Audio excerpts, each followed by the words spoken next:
very low barrier to get into the Gronk Squad. That's crazy! We've committed to do the Daily Talk Show for 10 years. Hi, guys. Hi, guys. Put it in the calendar. That one in. I'd just like to check the temperature in the room. I told you my squeegee story. It is outrageous. Come on, let's go.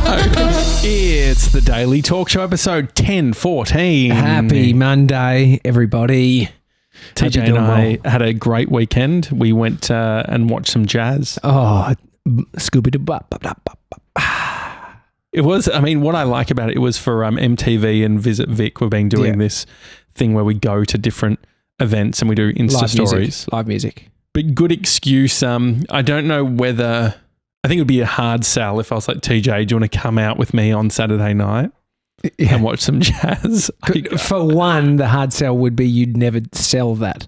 So you would do it? If you ask me, yeah, but you don't do that. I think I could be the guy that does it. So do you think that maybe post-show, post-business, you and I could be catching up Saturday nights to go to see a musical? I mean, it would be a bit weird because you're not into that. I love musicals. Musicals, yeah, fuck yeah. But that was a...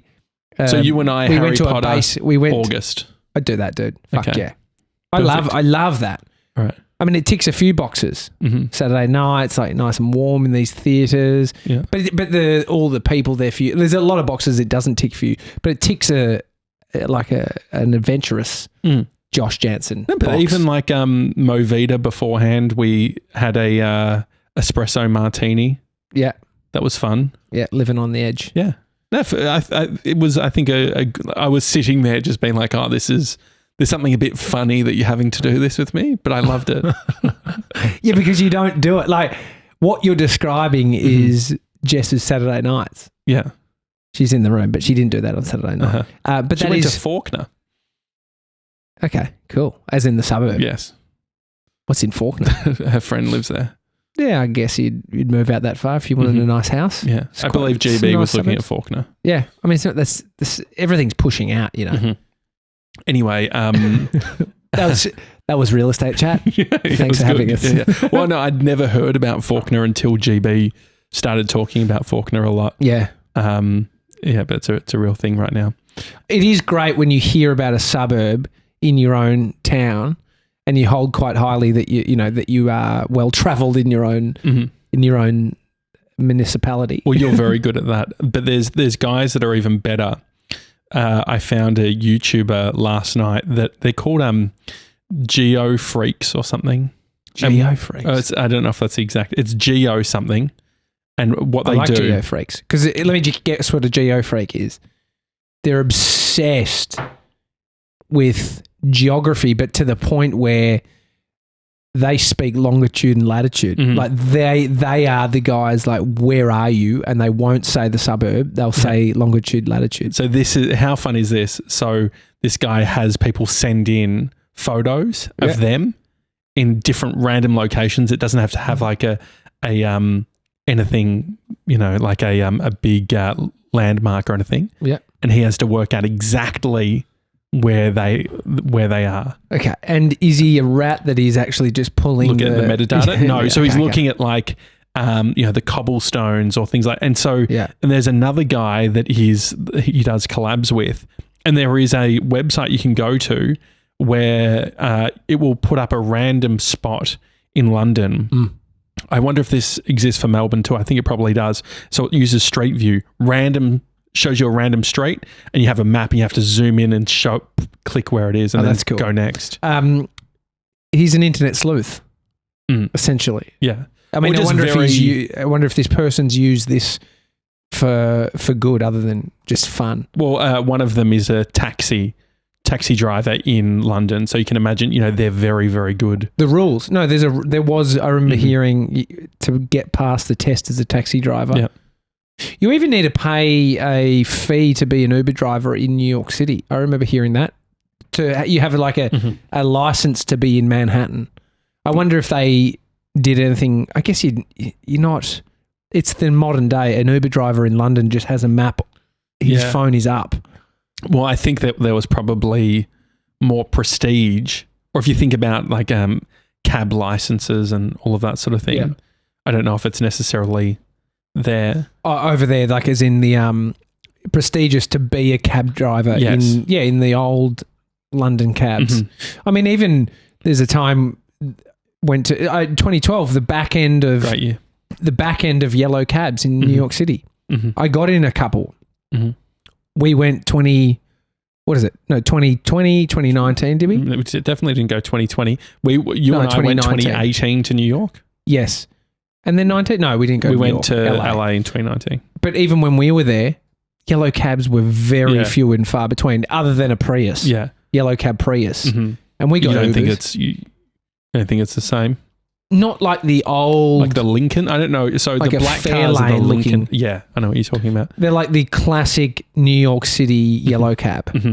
Gone. Oh, not as many. Yeah. That'd be tough. Yeah, I mean, there was a huge amount. I think they're still around, obviously. Yeah. But I just remember taking a photo, it must have been the same year, 2012, and it's just at traffic lights and that's all that there is. Yeah. I think there is a bit of, I think that you just become a little bit blind to it when you're not needing them. I was looking around and I noticed that it's just not what it was. Okay. And maybe they're gimmicks now. Maybe there's a few that keep... The point being, the cars are very old. Mm-hmm. To have a very old cars on the road is a bit of a pain in the bum. Mm-hmm. The bum. All right, Dad. In Singapore, they don't have... No bad cars.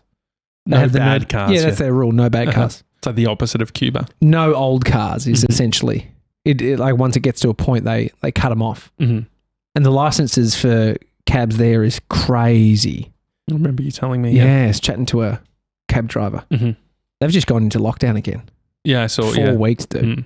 I mean, that sucks. Is annoying. They didn't have it. They didn't get put through the ringer the first time round. Yeah. But it seems like it sucks. One of the Gronks Instagrammed us and said, guys, thank you so much for the past few years. I've been listening for a long time. Enjoy the last couple of weeks. That's nice. Enjoy it. That's nice. And so I think that's a good enjoy it, Jess. Reminder. Yeah, just take it all in. We've received heaps of lovely emails. Messages. Yeah, hi at thedailytalkshow.com. Yeah. See, it worked. Yeah. Rach, thank you. We got one from Charlotte, which was lovely. There's heaps. Yeah. We'll actually have, maybe let's do that tomorrow. We'll read out a couple. Let's do a couple. But we did have a couple of questions. So Josh and Jordan both had the question. Yeah. And I think that Jordan is actually Josh. As in Jordan's Josh created a new email address called Josh. No, Josh. No, I'm joking. I'm joking. So Jordan said, oh no, he's the 2 emails. He wants to know the he wants a spreadsheet. He wants the spreadsheet of all the items. I think Jordan sent I think the first one was a YouTube comment. That's right. But Josh, he's a great wedding celebrant. He used to do a bunch of radio stuff. Yeah. Anyway, would you let him marry you? Is he that good? Yeah. And you're not even thinking about getting married. The annoying bit is he would have better hair because he has a real sharp haircut. Not hard, dude. No, real sharp haircut. Haircut. Do you know, just before we get to Josh Withers' question. Yeah. I am getting targeted for hair replacement therapy. It's even like it's not hair, it's not the pills, it's the implants. Yeah, sure. Do you know why? Because I like watching the recovery story. So you have the guy and he's like, here I am, and he's balding, and then they're taking it from his asshole and putting it into his forehead. They take it from the back of your head. Yes. And then they implant them hair by hair. And it's crazy that your hair, if it's good at the back, will fucking grow up top. Yeah. It's crazy. It gives me as much joy as when I was a kid and they used to give you the seeds of grass and you'd put it into wet tissue. Yeah. And it'll grow on your bedside table. I was so happy when I watched those. Shit growing in I your love room. watching the stories of dudes who have got their hair put up front and now they're just fucking happy about it. Well, that's nice. It's real great case studies. Anyway, I'm not the guy that needs it, but I love the case studies, so I'm getting targeted. Oh, that's nice. It seems better doing it that way than taking some sort of medication that's going to change your hormones or something. Wouldn't want that. Yeah, wouldn't want it. Yeah, but it works. It seems like it works. Long road though. Fuck, man. So a question. Yeah. So Josh has said, "Hey guys, something you haven't covered yet in regards to stopping the show. why is why. That's the question. Yeah. What we haven't covered is why, which we may have covered. You may have been doing your hair while we said it. No, I think multiple people. So it gets blended. I think we did a few episodes where we sort of talked about it. And the first episode we talked about the Daily Talk Show stopping. We didn't mention the big media company stopping. We did another episode we talked about big media company stopping, which what is very highly attached to the Daily Talk Show. So if you just listen to one and then got caught a bit, it might not be clear. But also think about I think there is a tendency to want to simplify things. So imagine someone gets a divorce and you're like, why? CUNT. No, but so things could be complicated. It could be like, oh, I love my partner, but there's this thing or that. Like it can be. Yeah, it's not simple, right? Someone wants simple is you're a CUNT and I hate. Or I just fell out of love. Or maybe it wasn't that. Maybe there was all this other thing. But no, so I think that's why. I think that we don't want to try and give some sort of pithy answer. Pithy, I think that is. Like a pithy answer, like a small, concise answer, when it's not as simple as that. Yeah. For me, I think it's just a feeling of burnout that I have. I think that just from a mental health perspective, feeling pretty run down, I definitely felt the responsibility of the business, the podcast, all of that sort of thing. And so for me, I think I also love change too. And so put that in with not feeling like, I think we've done some great things. I think I had to make the decision for me personally that it's like, to stop.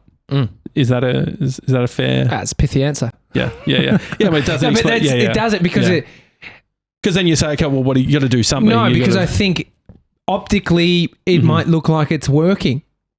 Because and the thing you learn about stopping something while there is traction or it is working is that it can then be like, well, why would you stop? Yeah. And so because there's internal metrics, external metrics. And so if the internal metric isn't one of success, but the external one is working in one area, it's not making a shitload of money, but there's people listening, there's people that care, then it's like, that's the confusement. And do we only ever stop things when we've fucking had both fall to pieces internally and externally? And so I think it's probably a bit more likely that people stop things when both are fucked. They feel shit about it and externally it's not working. And they're like, I'm throwing the towel in. But I think that we did a bunch of it. Like you need to work out when the right time is to quit. But I think part of it too for you and I was realizing that there were common themes that would constantly come up in regards to like a lack of focus too. With us doing BMC and the Daily Talk Show, when we started, we wanted the Daily Talk Show to be the thing. By doing all of the client work, which was rewarding in its own way, I definitely always felt a lack of focus. Like I felt like we sort of had like we were sort of running multiple businesses at once.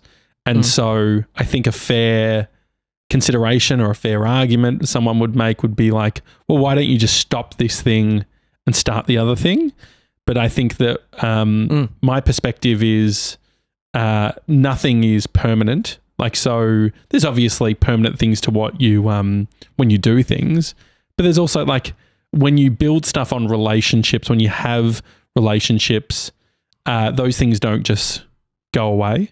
And so you and I will, potentially work together. Jess will, potentially work with it. Like there's George, there's opportunities for us to still do things and test things out. But yeah, for me personally, I was like looking ahead at the next few years. And then I thought, okay, what's the likelihood that it's going to be less stressful than what it is now? And I made the call that unless there was huge wins that were completely out of control, it would be a lot harder. And then I think that from my perspective, I wasn't up for it. Yeah, it's like the thing that will be consistent is a bunch of pain in growth in all the areas at different times. And are you up for that? Are we up for that? And so because you can do it a different way. Not to say there's no pain in anything, do this other thing. Won't be any pain. The other thing I was thinking is you never actually arrive. Whatever you think, so the goal, you can fucking arrive in Paris.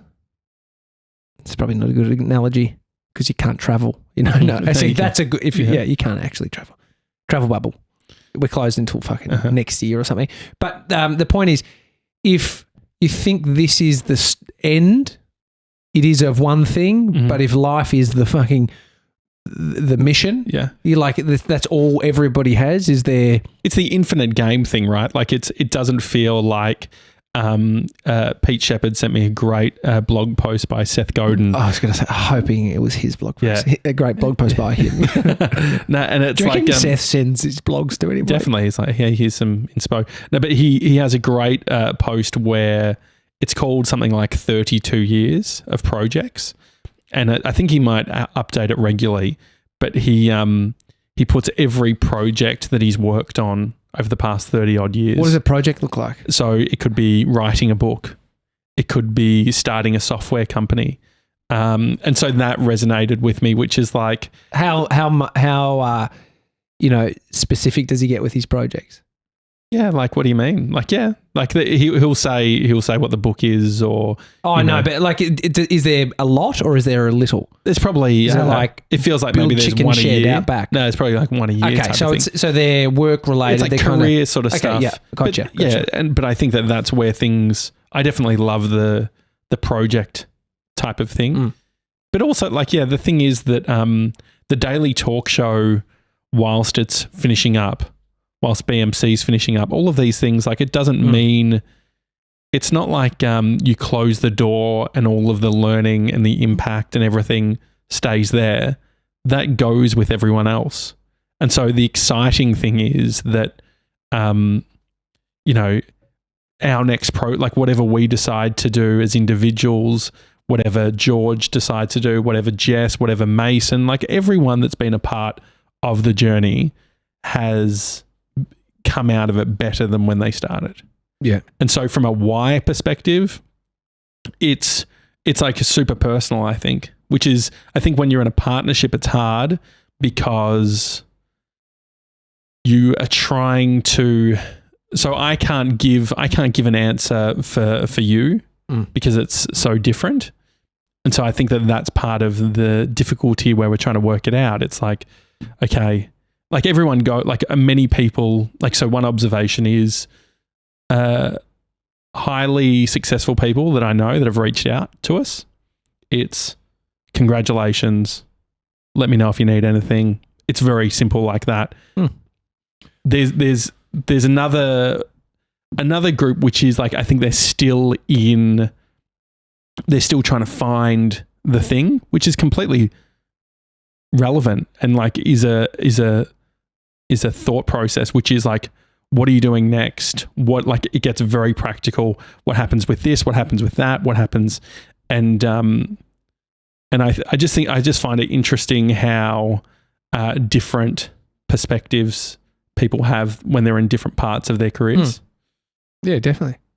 Especially I think people who are in the midst of building something would definitely, they're in the problem solving mode, which is natural. And I think that's potentially an area that you and I have been in for the last 3 years. It's every quitting isn't necessarily an option. And so it's like, okay, well, how do you solve this? How do you solve that? Whereas I think there's a version which is stripping it all down, removing the noise. You know how I mentioned the creativity's destruction or whatever? Yeah. Picasso said that, by the way. Yeah. I Googled it. I'm like, I definitely didn't make this up. It's definitely a thought that's been out there for a while. So yeah, what did Picasso ever do? If I can, some nice stuff. Was Picasso the sicko as well? Don't know. Behind the scenes? No idea. One of them was a real sicko. Yeah. Different time. Any other thoughts on why? No. No, I think there's like, yeah, you touched on it all. Like partnership. The other thing too on partnerships, I think specifically, is they're definitely a different beast. So it's like there is a consideration with like big decisions and all of that type of thing run differently when you're in a partnership. And sometimes that works well. So I think that the reason we had a lot of our success was because of the partnership. But then there's the difficult decisions are harder as well within partnerships. Yeah, this is my first partnership. I think my last partnership. I think that there's my last ship. I now do speedboats. Solo operated. A jet ski. You're a jet ski guy. Turbocharged. Yeah, no, but I think that the thing is, I personally feel like I'm always thinking about you as well. Like if that like whenever a decision's made, it's not this thing of like I'm doing whatever's best for me or whatever. And whilst everyone in the end, you've got to do what's best for you personally, there's always a consideration as well. And so I think that that's a interesting element to something like this, where it's like, I mentioned it last week. It's like thinking through everyone's plan and knowing that even for like what you and I have spoken about in regards to, not necessarily work-life balance, but being there as a parent and all that sort of thing. I think that there's a clearer version of that in the future version where you're going now versus having 25 staff and being, or having 8 staff and being on the tools and stressing about cash flow. Yeah. I mean, the reality is, how many times have we workshopped other ideas of what the future will look like? And when you then both can't get to an understanding of what another version of the future could look like, that's exactly what happened. Yeah. Then it's like you talk through what it looks like to stop, and then you're like, not necessarily answered the question, but it's the only one that makes sense. Yeah. Which that's exactly what happened. I think the other thing too is my default is doing stuff that doesn't necessarily connect that well to financial outcomes, but I think they are outcomes that lead to, for me anyway, a richer life and creative and fulfillment and all that sort of thing. And the hard thing is that when you have a beast that's a business, I think that just naturally you can paint yourself into a corner where you can only make decisions that are financial. So for instance, like the Daily Talk Show was sort of our love project, or the thing that we were comfortable not making money on. But as the guy who always says, I want to do documentary and all that sort of thing, in the current capacity, I can't take on another risk. I couldn't say to us, you know what, like let's, and I tried, like I think that I sort of tested the waters a bunch on that, which is like, let's try and do an original doco stuff, stuff and sell it. But it's like, you then, when you look at the business, and this is where we had the struggle in the early days, is it's all weighted on dream, future, like, it's not connected to a financial outcome. And whilst as an individual, I could actually do a few years of a project where it's like I'm making minimum wage doing freelance stuff to give me the capacity to have a really big swing at an original piece. Which isn't this. And so that's the thing. But also, for anyone who thinks that there is like the doco thing for you, it's like there is a lot of benefit that comes from landing somewhere else, because just the way you think it needs to be doesn't actually end up always being the way that you'll get there. Yeah.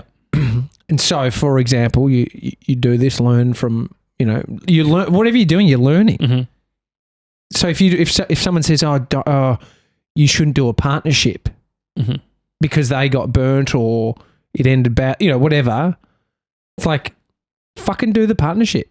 Just do it. Yeah. Because whatever happens, you lose money, you're in debt. Like, whatever that version is the version you need to go through. Yeah, it's trying to work out why, like in general, like why you're doing something.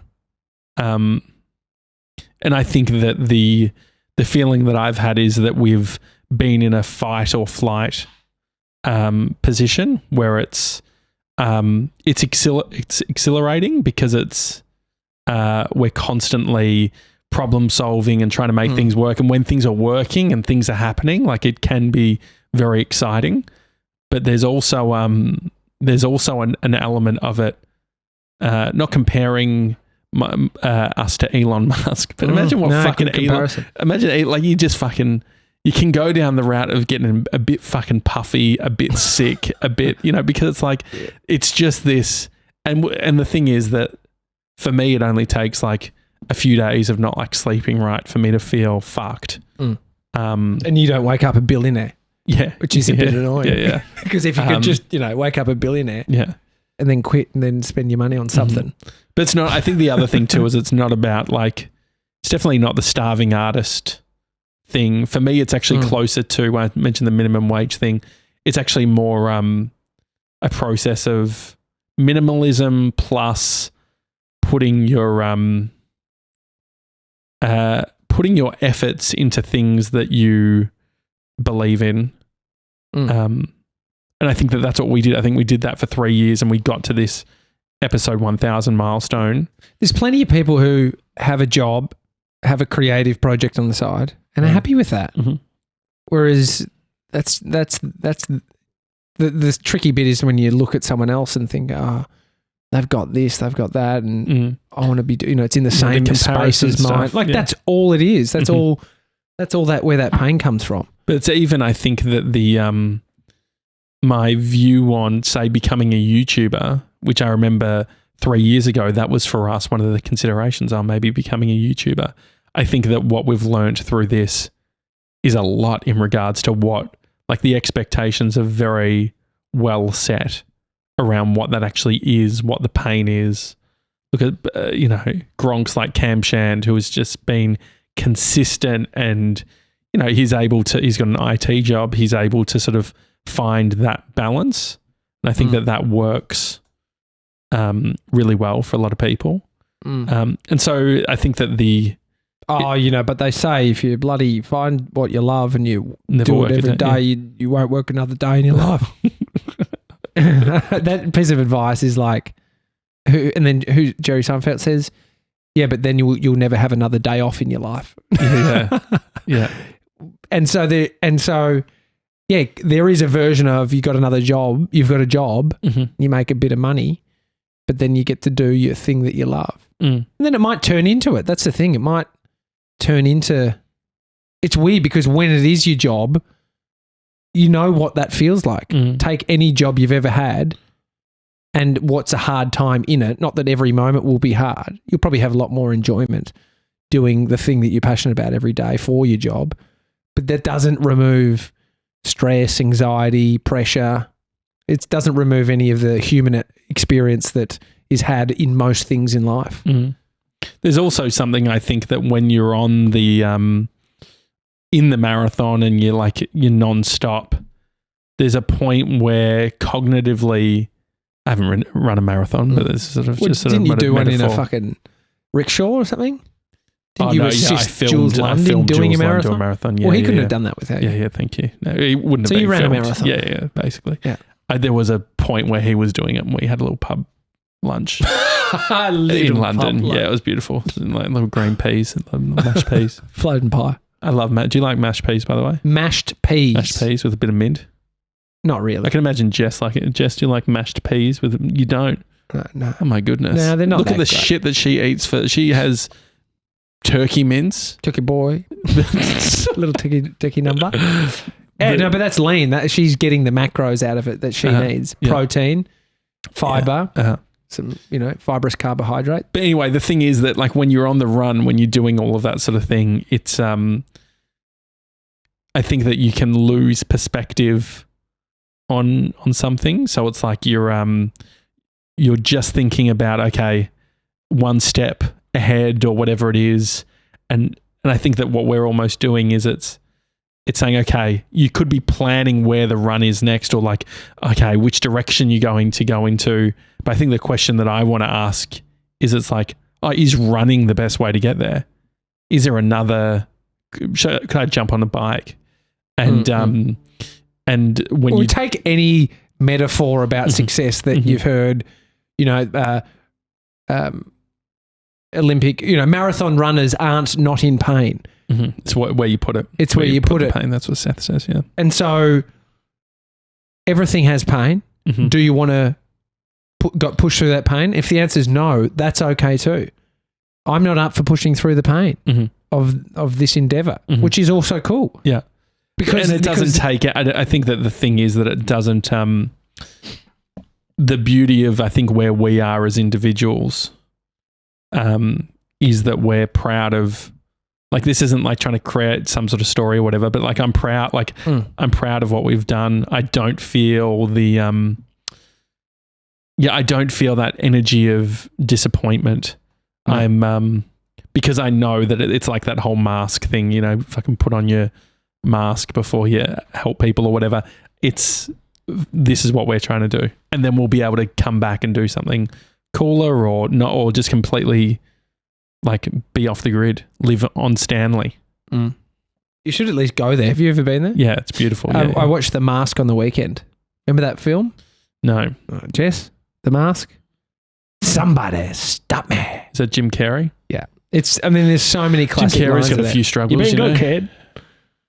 Yeah. As long as I'm around, you're always really second best. When I think of The Mask, I think purple and green. Suit. Is it purple and green? The face is green, yes. He wears all these colourful suits, yellow suits. He's so good, Jim Carrey. So good. He's not everyone's cup of tea. Yeah. Shahs of Sunset starts back tonight. And also horrible TV show. It looks like it's fucking 40 years old. Well, not the new season. It's just I actually just looked at the season. It looks tacky. Yeah. It's rude. But also The Hills New Beginnings season 2 is back as well. That's real people. That's the real Hills people like Spencer and Heidi. Shahs of Sunset are real people too. No, but as in that it's not some reboot. No, it's The Hills is a fucking show that we watched when we were teenagers. But Shahs have had 10 seasons or 9 seasons. Yeah. Shahs of Sunset have been around for a long time, but the New Beginnings are interesting because it's just the first episode is them coming back. Who, The Hills? This is The Hills. The Hills. Yeah. I follow Spencer Pratt. Yeah.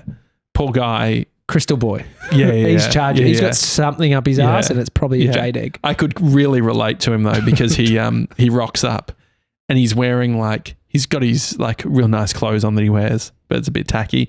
And then he's got this hemp wear. Yeah, it's like a what would it call, like a rug over him. Oh yeah. I said to Brie, I'm like, I think he's doing that because he's put on a little bit of weight. And sure enough, he's like, they had a ceremony where it's like you put in something into the ground so you can let it free.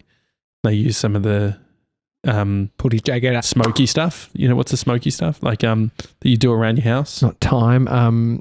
Something burning the midnight oil. Incensey sort of stuff. What is it called, Jesse? When you light that stick of sage? Sage. Got it. They'll do this sort of a sage thing. Yeah. And everyone was going around and Spencer put in a pie. What kind of pie? Is it pot pie or something? Is some sort of pot pie? But he said it was 240 or something pounds he wanted to get down to what it was, which is 170. He's put on 30 kg. Yeah. But it was interesting seeing everyone getting back. Audrina's sort of she just completely isolated during COVID, didn't see anyone. She was sort of feeling a bit down. They got a bunch of money, these people, from the years. Spencer is one guy that will get back to you on Instagram if you message him. Oh, really? Yeah, my mate talks to him. Of course. Fitzy, really? Fitzy's obsessed with that whole thing. Oh, that's funny. And writes them. There's someone else in the Hills. Rod Stewart's son, Sean, is on the series. Is he? Yeah. Also Pamela Anderson's son. Really? Yeah. It's a good cast. But if you just want to disconnect, were they a part of it? No. So they came with the New Beginnings stuff. Some people came into it. You know, the chick that was the actor on the OC.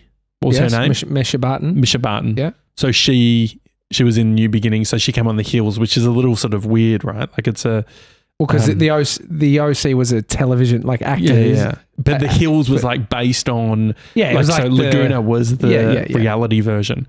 Yeah, what's she like? She was really nice, but Spencer's sister is pretty fucking out there. In what way? Stephanie Pratt. Just real nasty piece of work, I think. But I haven't seen Whitney. She's not in this new season yet, and that Wish is she's the one with Timmy, her husband with the kid's name.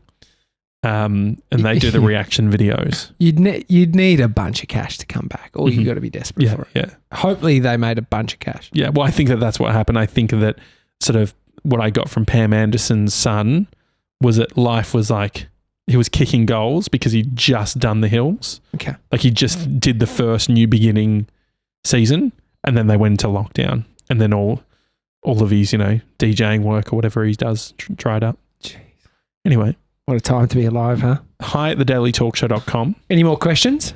We'll keep them coming because we'll answer them. Yep. And if we haven't answered why, I haven't got much. Jess, for have we you. answered why? Yeah. She hasn't got the mic on. But I can't hear her because she hasn't got the mic on. Okay. Right. She doesn't want to talk. Why? She doesn't want to answer that. Thumbs up. She's done. She's done. Yeah. All right. Have a good one, guys. We'll see you tomorrow. See you guys.